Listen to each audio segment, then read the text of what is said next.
Well, another day, another mask mandate proponent caught going maskless in public, along with her friends and mask mandating comrades.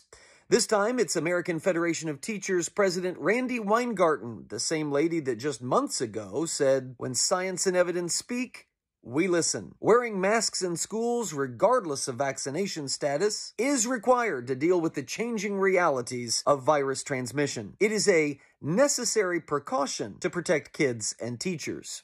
Now, to be clear, it is a necessary precaution when it involves having your 6-year-old strap a quickly soiled face diaper to their skulls all day long. It is not a necessary precaution when she and her pals congregate in a Puerto Rican resort during a sweet union dues-funded work vacay. Science and evidence indeed. Now, to be fair, if she's getting her science and evidence from the CDC, then it's not all her fault. I mean, here's CDC Director Rochelle Walensky. The evidence is clear.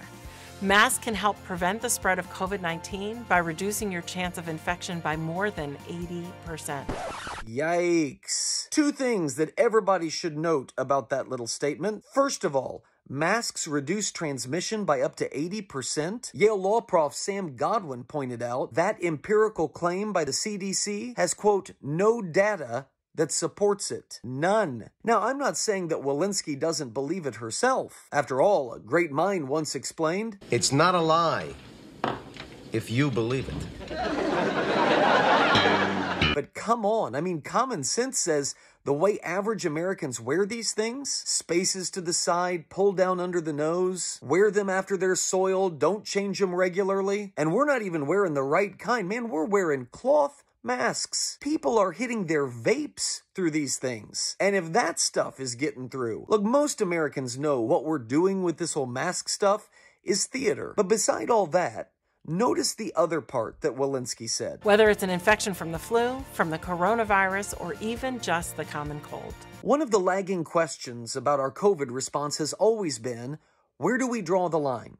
Now, we know a lot of people have died from COVID, and so we say and reason that our response has been appropriate. But a lot of people also die from the flu, from pneumonia, from the common cold. Do we not care about those lost lives as much as those lost to COVID? And if we do, then how are we not requiring masks to prevent the spread of the flu and the common cold? Well, pay attention to what Walensky is saying, because both of those are now being used as justification for the continued masking of our kids. This doesn't end. COVID, the flu, the common cold, they will all be with us from here on out. So if masks are necessary to mitigate them now, as Walensky says, then they will be necessary also from here on out.